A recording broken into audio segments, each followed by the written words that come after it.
I cheered when he got Hello, shot. American soldiers. I sometimes play you in my low-budget D movie. You know what's funny is,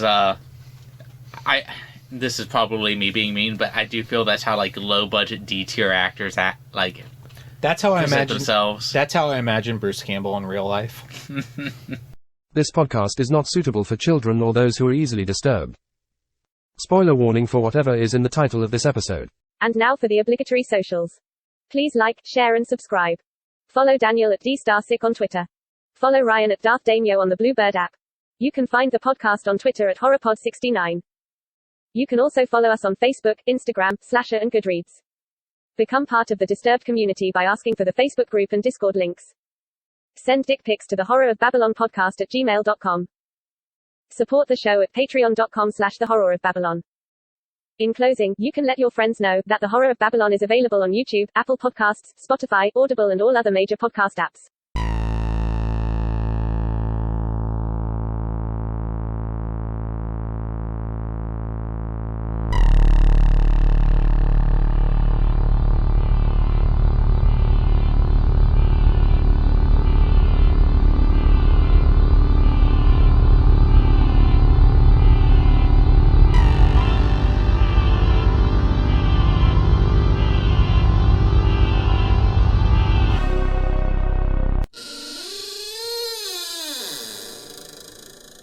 Welcome to a very special Four Horsemen Comics and Gaming sponsored bonus episode of The Horror of Babylon, where we are discussing Violent Night. I keep calling it Santa's sleigh. We're going to bring that up. I'm Ryan, and with me as always is Daniel. Say hi, Daniel. Hi, Daniel. And thank you to our patrons, Abigail the First, Breaker of Change, Mother of Dragons, And Logan, the Full Metal Patron. Bad time to take a drink. Yeah, this is not great, but I'm going to drink it. And If we spent money on it, it's going down. special thanks to Four Horsemen Comics and Gaming for Who bought us the beer? who sponsored this episode. You can visit them at the Morgantown Mall in Morgantown, West Virginia, or the Mall at Robinson in Pittsburgh, Pennsylvania. I just got a text message of a really cool deceased variant cover of Batman that they had at the Pittsburgh store. It was super cool.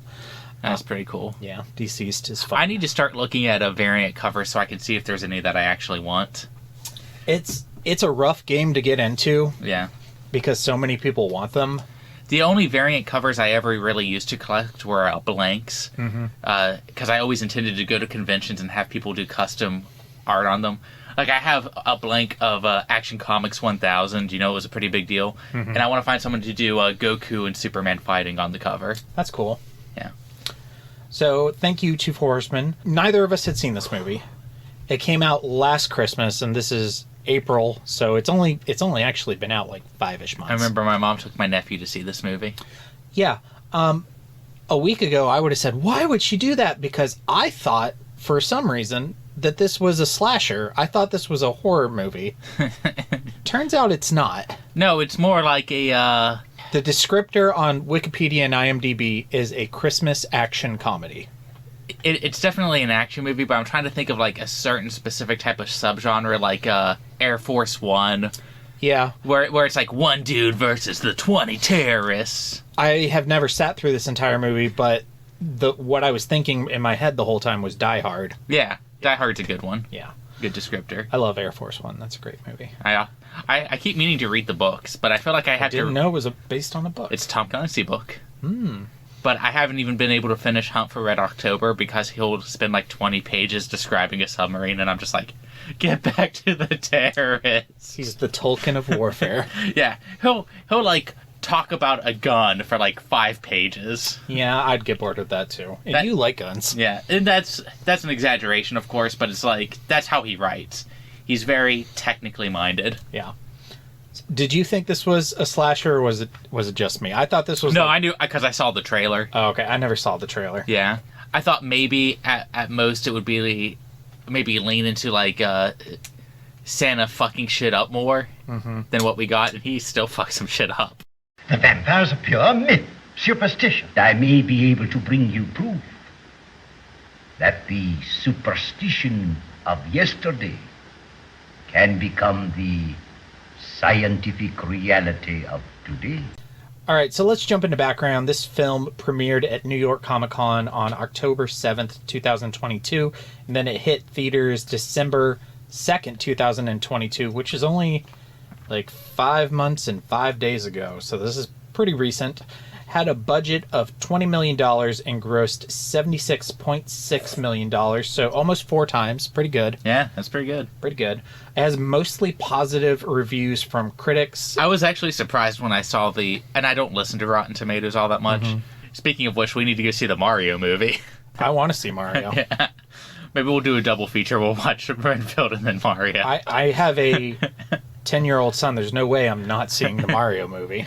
Certain types of movies that I expect to not get good scores, and this was one of them. And then I'm sitting there and it's like 76% positive from critics. Yeah, I think that's mostly because there's no, like, me aside, because I'm an idiot. Yeah. There's no disillusionment about what this movie is. Yeah. It's like, okay, Santa's going to kick ass for 2 hours. All right. Santa kicks ass for 2 hours. This movie was directed by Tommy Wirkola, who directed Dead Snow and Hansel and Gretel Witch Hunters. Is this a fake memory, or did we watch Dead Snow? That's the zombie Nazi snow movie. We did not watch it together. We talked about watching it one night. I recommended it. Okay. Because I was like, no, it's funny. We watched, you, me, and Ash, we watched something with Nazi zombies. I can't remember. Nazi zombies is kind of a popular genre. Yeah, though. I know. That doesn't really narrow it down. I guess it could have been Dead Snow. I don't remember. I remember us deciding on something else, but then again, we recently had a discussion about how our memories are just not perfect. Yeah, for sure. So, okay, so this we're old. Violent Night was written by the writing duo of Josh Miller and Pat Casey, who wrote both Sonic movies and are currently working on the third Sonic movie. I still haven't seen Sonic 2. Until I see Super Mario Brothers, so far, the Sonic movie is the best video game movie. I haven't watched it, not because I'm not interested, just because I haven't watched it. And it does, like, basically all the things I tell video game movies not to do. Like, don't set it in the real world. Like, don't bring the game character to our world. That's, like, the biggest death knell for a video game adaptation to me. Yeah. Or any adaptation. And they do that, but they still somehow manage to make it work. I'm not sure... Like, what my favorite video game movie might be Super Mario Brothers, but not because it's... Before Sonic, it was Mortal Kombat, the original. I've never watched it. Well, I might have seen part of it. I highly recommend it. I think it's really funny, and it's weird because it's like PG-13, and I still think it's way better than the rated R version that came out like a couple years ago, 2020. I think that movie was actually hot ass, but... The studio has not announced, but it said there are definite intentions to make a sequel to Violent Night, starring Charlize Theron as Mrs. Claus. Oh my god, please! Which I could get behind that. I might actually go see that in theaters now that I've seen this. Yeah, I hope she doesn't have hair, because I just can't picture her with hair anymore. I just need her to be bald all the time. I actually kind of want her to have a Santa Claus beard. I want her to be a real dwarf woman. And that's that. Another story in the classic, infallible 3-act structure. Good enough for Aristotle, good enough for The Simpsons. Mr. Sislak, I have a feeling there's going to be one more act to this story. Well, I'm not hanging around for that. 4 acts. So, a thought that I had while watching this movie, we recently talked about how Westerns were, like, really popular back in the day, and now they've kind of died off. People still, like, try to make Westerns work. They always have to, like, do something, like, really different. Mm-hmm. You can either, like, do something really different or try to make, like, a true old-school Western, which is really hard to do in modern times. Yeah. And I'm wondering if Christmas movies are kind of doing something similar. They're not quite there, but I think they are on their way. It doesn't stop Netflix from coming out with, like, 6 new Christmas movies every year. Yeah. I think we've talked about this on the show, but we have so many episodes, it's hard for me to say definitively. I'm kind of basic when it comes to Christmas movies. I like the Tim Allen Santa Claus. The first one. Yeah. The Santa Claus, Elf, Muppet Christmas Carol, Christmas Story, Christmas Vacation, Charlie Brown. I mean, I'm pretty basic. I'm also pretty basic. I don't have a lot of radical opinions when it comes to Christmas movies. I do also watch Christmas slashers around Christmas. I'm going to have you recommend a couple for further reading. Okay. I'm going to pull up their names on my phone when we do, just so I don't call them all Santa's sleigh. Okay, yeah, so I'm going to tell this story now. Daniel messages me, and he says, all right, I'm going to watch Santa's sleigh. And I just laugh so hard. I'm like, please tell me you are referencing Ernest Saves Christmas, which is another one of my basic Christmas favorites. I also love that movie. I just keep forgetting everything that's in it. And so if you don't remember, if you've never seen Ernest Saves Christmas, there's a scene where the real Santa Claus is on the set of a Christmas movie called Santa's Sleigh. Trying to recruit an actor to be the new Santa. And it turns out the movie is about Santa slaying people. Yeah. Or a monster or whatever, instead of Santa's actual sleigh. Mm-hmm. So yeah, that's immediately where my mind went. Yeah. And it just turns out that was buried so deep in my subconscious that I got its name confused with this. We could do a bonus episode on Ernest Scared Stupid. That'd be a fun one. Yeah, I'd be down for that. That'd be cool. If we get behind, we can just start doing movies, and we'll just sit and watch like 10 movies. One of the most humble moments of my life was when I showed my 3 or 4-year-old daughter Ernest for the first time, thinking she would love it, and her thinking it was so absurdly stupid, and she hated it. She's like, why is he going to do that? He's going to get hurt. Oh, he got hurt. Why is he oh my gosh, he's doing something else again. You are going to get hurt. Stop it, Ernest. Stop it. The weird thing is I can hear her saying that in my head. Yeah. Okay. So yeah, that was just my thoughts on Christmas movie, because this is definitely one of those Christmas movies where it's like, okay, we're going to do a Christmas movie, but we got to do something like really different, even though it kind of doesn't, because it's kind of like Die Hard and Home Alone. It kind of mashed up in a way, but they reference Home Alone a lot too. A lot, yeah. Only they show what the traps would actually do. They're coming to get you, Barbara. Let's go to characters. And of course, we're going to start with Santa Claus, played by David Harbour, who I didn't realize has so many like superhero credits, from Suicide Squad to Black Widow. He's been in a lot of superhero movies. Yeah. What are your thoughts on Kris Kringle, Saint Noel? I like how done he is throughout like the entirety of the movie. Yeah, he's Kidier. Yeah. He's like, I don't want to be here. He almost left that family to die. He almost did. He 100% would have left if his reindeer hadn't gone to get his weapon. Yeah.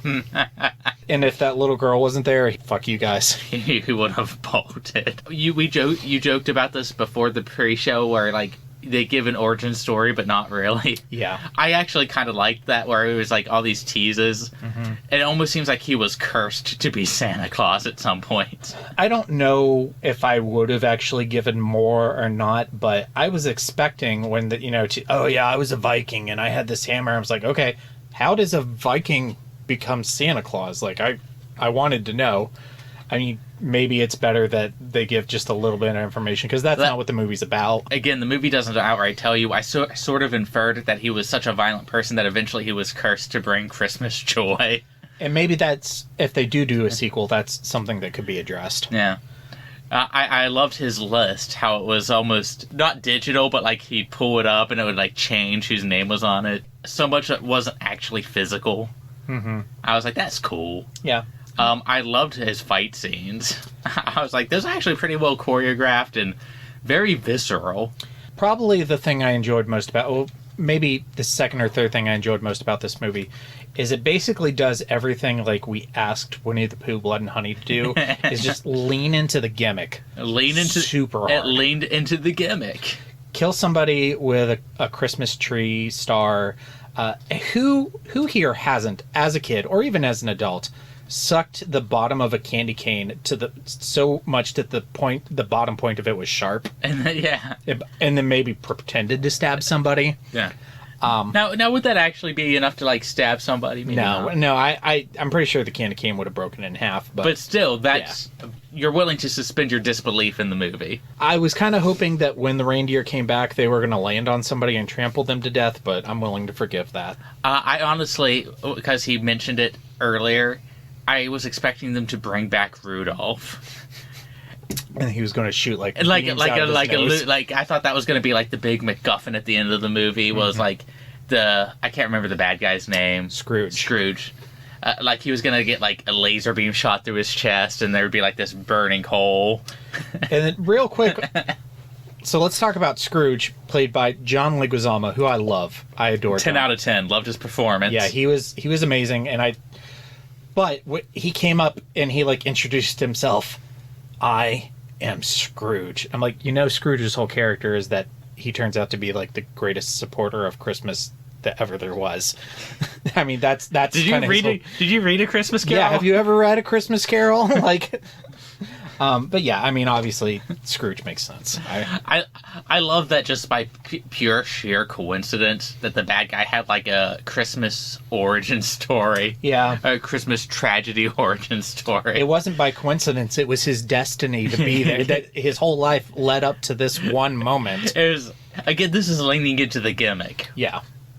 I like movies that if they take themselves seriously, then they need to be really good. Mm-hmm. Or if they lean into the gimmick and they're fun, and that's what this did. So much so that he's constantly making Christmas references. All he talks about is Christmas. All of his henchmen have Christmas-themed names like Krampus and Frosty and Peppermint. Let me get a list of them real quick. Gingerbread, Krampus, Frosty, Candy Cane, Tinsel, Jingle, Peppermint, and Sugar Plum. I didn't know Ron was in this movie. Oh, that's Krampus. Oh.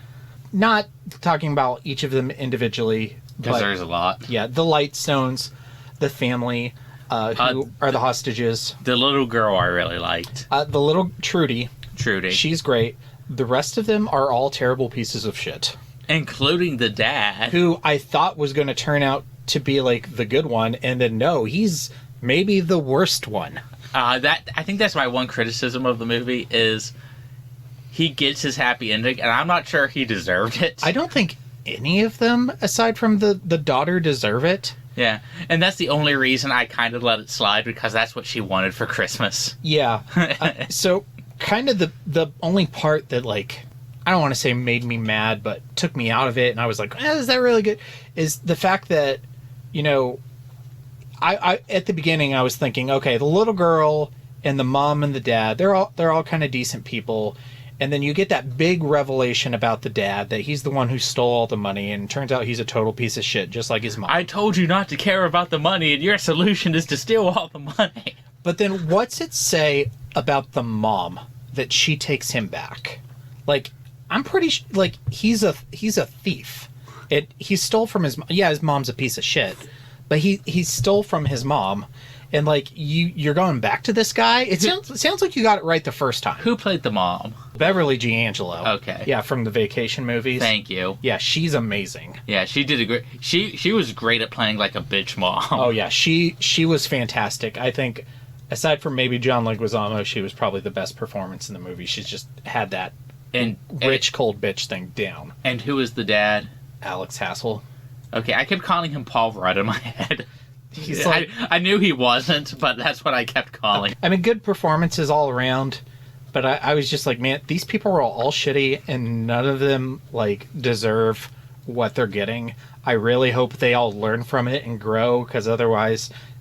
My favorite was the boyfriend, like, abandoning everyone to get shot to death. He bails out of the window. I cheered when he got shot. Hello, American soldiers.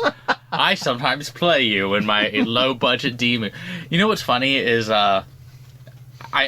this is probably me being mean, but I do feel that's how, like, low-budget D-tier actors act, like... That's how I imagine themselves. That's how I imagine Bruce Campbell in real life. I'm thinking even lower, but... What's lower than Bruce Campbell? I don't know. So you can't think of anybody. Yeah. I was thinking, like, straight-to-DVD action stars like Steven Seagal. I was trying to remember his name. He used to be a big deal. He used to be a big deal. Yeah. And now he talks about how great Putin is. I don't think I've ever actually seen a Steven Seagal movie. I'm Steven Seagal. I weigh 300 pounds and I still present myself as a badass. Yeah. I'm literally the practitioner of one of the worst martial arts known to man, Aikido. My favorite Steven Seagal thing is the Tim Allen film Joe Somebody. If it's not Toy Story or a Santa Claus, I don't think anybody knows. Galaxy Quest is his best movie. Okay, yeah. You know what? Fair. Okay, so the Tim Allen movie, Joe Somebody, where he gets beat up at work and Garraman is in that movie? Yeah, and Jesus. Patrick Warburton. And he goes to a dojo to learn how to fight, and he gets taught by Jim Belushi, who basically plays a retired Steven Seagal. That's fucking great. We should watch that. It's actually a pretty good movie. I like it. Yeah, I mean, sure. It's a great, let's have beers movie. Yeah. Yeah. And it's got... We're going to have so many beers when I force you to do the Scream Marathon. Oh, yeah, we are. Okay. Yeah, that's a fun one. We'll put that on the back burner. Okay. Yeah, so characters. The characters were all serviceable. Nobody who's we haven't found the Obi-Wan Kenobi of Christmas movie characters here, but it's... I really liked the little girls' traps and how they, really just show people getting, torn to pieces. I actually screenshot a quote from a review from IMDb. Okay. It's not a holiday classic like Die Hard, but it's a decent temporary remedy for the mandatory holiday cheer. That's great. Yeah, I thought that was pretty...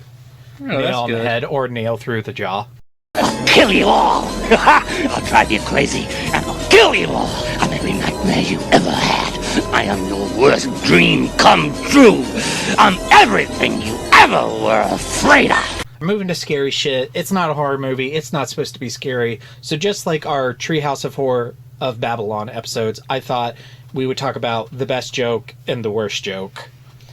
I know this is super toilet humor, but the hardest I laughed was when he puked all over that lady. Yeah, that was really good right at the beginning. I know I don't really care for slapstick humor, but I kind of like it when slapstick humor shows what would actually happen.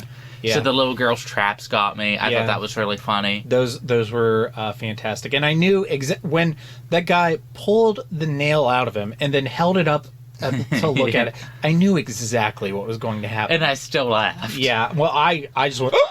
I also liked pretty much anything that Santa did, especially how he was just so deadpan. Mm-hmm. He's just no. Yeah. No, when he was sneaking up to strangle the girl from behind and then the Santa played the music, I thought that was funny. Yeah. He's fucking traitor. Oh, no, my favorite joke is when the douchebag boyfriend got shot. 10 out of 10. That was pretty good, too. I'm not sure what my least favorite joke was. Was there anything for you that just kind of fell flat that you can remember? There's probably a few things, and I just don't remember them because they didn't stick in my brain. Yeah, same. there's nothing that made me go, that's a stupid joke. Yeah, there was nothing there were some things that probably weren't funny, or as funny as they wanted to be. There was nothing like, oh, Santa, you're on a caper. It's not a caper, it's an operation. That was fine twice. But by the 10th time, I'm like... It's like when you were talking about that Simpsons episode, jokes come in threes. Yeah. Three's the limit. They went past three. Excuse me. Way past. Oh my God. Are you Stephen King? No, I'm Dean Koontz. Oh.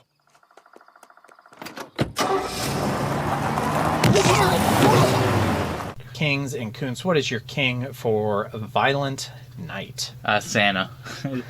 I think he did a perfect job being just a Santa that is done with the holidays. Yeah. My king is you calling it Santa Sleigh. No, my king is John Leguizamo. I thought he was absolutely fantastic. And, yeah, he was also fantastic. Close runner-up to Beverly D'Angelo. She was just the perfect ice queen. It was great. And then for Koontz, my Koontz is the mom taking the dad back. What? It was funny because the sister is calling her a gold digger. Yeah. Throughout the whole movie. And oh no, she's a nice lady. I'm maybe she is a gold digger. Why are you staying with this guy? I have one fix for this, and it's so easy. She shouldn't have taken him back until after he burned the money. Yeah. That is when she should have kissed him, because he finally chose something over the money. Yeah. But my Koontz is also when she just kissed him right after. I get it, adrenaline rushing. They both just saved each other's lives. Yeah. And it was the little girl's wish, so that's cool. But it's still he just made the world's worst decision based off of what this woman's been telling him. My expectation was okay, the note that he wrote to his mom is I'm sorry, I'm leaving, I'm quitting, I'm going to get a job on my own. My family and I are leaving. We're going to support and ourselves. the twist was, I stole all your money. I stole the money that you stole from the government, so you can't even turn me in for it. That's fucking funny. Yeah. So, he was a piece of shit, but I guess he learned his lesson. Yeah. I thought it was hilarious that they burned all that money and it didn't matter at all.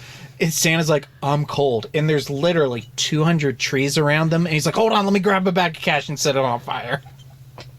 That's how bad they had to force his character growth into this. And it didn't matter at all. I do have, this is the question I always bring up in all of these movies where Santa's real, right? Mm-hmm. Where do the parents think the presents are coming from? Even in, Tim Allen's The Santa Claus, where they talk about how I know Santa's not real, but they show Santa delivering the presents. So, where does Mom think the bike came from? Do you want the real answer? Yes. Christmas magic. I don't even really know how it works. Okay. The Christmas magic gives the parents false memories of buying it. I don't know. I would at least like that to be brought up at some point. Ranking. I already ranked it. It's not super high on my list, but that's not because I think it's bad. It's just because, My ranking might surprise you, but my reasoning I feel was solid. It's on the lower end of my list, not because I thought it was bad, but because it's, on the hierarchy of movies. Mm-hmm. Even though I thought it was fine, this is not a movie I'm going to go back to again and again and watch all the time. Yeah. I'm putting it right below Valerian. I am also putting it right below Valerian. It's a better movie than Valerian, but Valerian is just such a meme in my, movie legacy. It's hard for it to live it down. And, Silent Night it's fun and it's a quality movie. If they make a sequel, I'll watch it. But this is not a movie I'm going to be watching every Christmas. Not even close. My reasoning is similar, and that is, I felt like if I would have came over and watched Silent Night with you, it might have been right above Valerian. Yeah. But I had such a good time sitting and watching and drinking it with you, and then recording that episode I thought was really fun. Yeah, we really should make more of an effort to watch anything neither of us have seen. We should make an effort to watch together. Sometimes it's hard. We're both adults. Yeah. And we've been recording 2 episodes at a time. Yeah. Basically every setting. But yeah, okay. So yeah, it's good. I would recommend it. There's 12 other Christmas movies I'd rather watch. Jingle All the Way. Jingle All the Way. But if you need a break from the typical Christmas movie, I think this is a good one. I liked it more than the Krampus movie. God, that movie kind of disappointed me. Yeah, I was not a big fan. It had a lot of potential, and I think there's a lot of good things in it, but I don't think it lived up to what it should have been. Yeah. Okay, and then for Zombie Day, I feel like there's just so many Home Alone references and Easter eggs. Just watch. You'll see them. I've never watched Die Hard to completion, but I feel like there's probably some Die Hard references in there. Or at least Did anyone crawl through a vent? Did the girl? I don't know. I'm sure there must have been. I'd have to watch it. I'll probably watch it again just looking for them. All right, Homework, what is your Santa origin story? What was your life before you became the Santa Claus? And you can't say you were a toy maker from Detroit and you pushed Santa off your roof. Okay, so my Christmas origin story. I used to go by the name Jesus. But the last time I did that... Oh. So now I'm in hiding. And I'm trying to get everyone to like me by giving them presents. You know why all the ladies like Jesus, right? Because he's hung like this. Okay. Mary Magdalene. The Da Vinci Code. Yeah. I was a child in a small village when we were attacked by Grinch battle droids. And the Grinch battle droids killed everybody until a group of masked, helmeted warriors with jetpacks descended and saved me and turned me into a foundling, where I would eventually claim a certain blade and rise to become their leader, and I would be the Santalorian! God damn it, Ryan. I should really add Disney Plus back. Yeah. Yeah, you should. Especially since we just got a date for Ahsoka. August. Woo, I cannot wait. And a question for the listeners. What's your favorite Christmas movies? Horror or otherwise? You like the classics? You like some of the newer stuff? You like the Santa slashers? What are you all about? Yeah. Let us know. And then for further reading, what are some of those Christmas slashers? Okay, so I pulled up a list. I've seen Krampus, and that's really it. Black Christmas, which predates Halloween. Yeah. It's actually super good, especially if you like Stoker slashers. Ooh. I think it's actually super good. They did a remake. The remake's actually pretty bad. Silent Night, Deadly Night, which has a guy dressed in a Santa outfit kill a dad and then rape and kill a mother. And then that scars the child so much that he becomes a Santa slasher. That's his origin story. That's almost Scrooge. Yeah. God, there's like 10 Krampus movies on here. Oh, Scrooged with Bill Murray. That's a good one, too. Gremlins. Gremlins, of course, Gremlins. Second best Christmas movie next to Die Hard. And on this list, those are the only ones that I've seen, so I'm not going to recommend any that I have not actually watched. I never thought about it as being a Christmas movie, but recently, I've seen it start showing up in, Christmas movie lists. Batman Returns. Okay, no, you know what? Good. Yeah. Okay, so upcoming on the Horror Babylon this Sunday, we will have episode 69. Where we will be reviewing Renfield, starring Nicholas Hoult, Nicolas Cage, and the lovely, the talented Awkwafina, who has my heart. Watch Ocean's 8 and Shang-Chi and tell me otherwise. I dare you. I really need to watch Shang-Chi. Yeah, and Ocean's 8, that's really good too. My girl Sandy B. And then the next Sunday is our next book episode where we will be reviewing Ringu by Koji Suzuki, which we are recording right after this. Hooray! Yeah, and then the next 3 episodes will all be Ring adaptations. First, we're going to do the original Japanese movie. Mm-hmm. The next Sunday, we'll be doing the manga adaptation. I was going to bring you the manga tonight. Okay. I'll bring it next time. And then the fourth and last episode of our Ring coverage will be The Ring 2002, the quote-unquote scariest movie ever, according to everybody in my high school. So we'll see how. I don't know if it's the scariest, but it's my favorite horror movie. Yeah, I know it is. All right, so thank you to our patrons, Abigail, the First Breaker of Change, Mother of Dragons, and Logan, the Full Metal Patron. And for Horsemen Comics and Gaming, you can visit them at the Morgantown Mall in Morgantown, West Virginia, or at the Mall Robinson in Pittsburgh, Pennsylvania, and say hello to Ronald III, the Grampus of Christmas, who I would pay real money to see in a boxing match with Santa Claus, played by David Harbour. That would just be grand. My chest is burning. Yeah. Do you drink all that pirate water? I'm almost done. I'm halfway through. It's rough. I'm not buying this shit again. Yeah. No, it's like cough syrup grossness. Ugh. Sponsor us, pirate water. I'll pretend to like your beer. Mm-hmm. Thank you for watching Violent Night. I keep trying to call it Silent Night. Violent Night. Stay tuned for our socials and stay scary. Stay scary, everyone. And now for the obligatory socials. Please like, share, and subscribe. Follow Daniel at DStarSick on Twitter. Follow Ryan at Darth Damio on the Bluebird app. You can find the podcast on Twitter at HorrorPod69. You can also follow us on Facebook, Instagram, Slasher, and Goodreads. Become part of the Disturbed community by asking for the Facebook group and Discord links. Send dick pics to the Horror of Babylon podcast at gmail.com. Support the show at patreon.com/the Horror of Babylon. In closing, you can let your friends know that the Horror of Babylon is available on YouTube, Apple Podcasts, Spotify, Audible, and all other major podcast apps. Stay scary.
It's red. Why is it red? It also says Viva la Stool. Let's find out what it does to our butts. Like poop?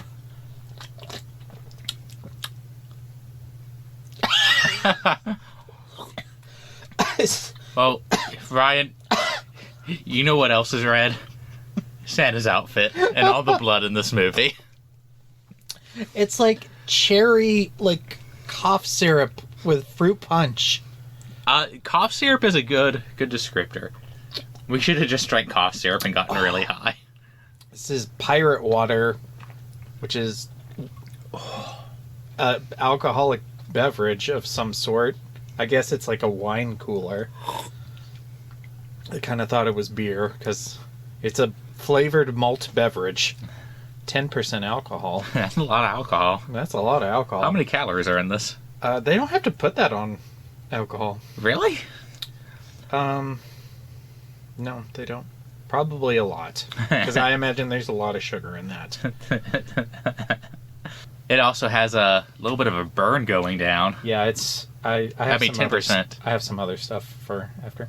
Okay, so... I also brought Black and Tan, and we still have the vanilla latte beers in the fridge. And I bought the... they came out with a second Hatfield and McCoy beer. Oh, yeah. The other side of it. We should really visit like the Hatfield McCoy place. That's something I want to do. That's something I've always wanted to do. We could always do that for like an episode. Yeah, we could do like a bonus episode on the Hatfield McCoy miniseries. Yeah. Yeah, that'd be cool.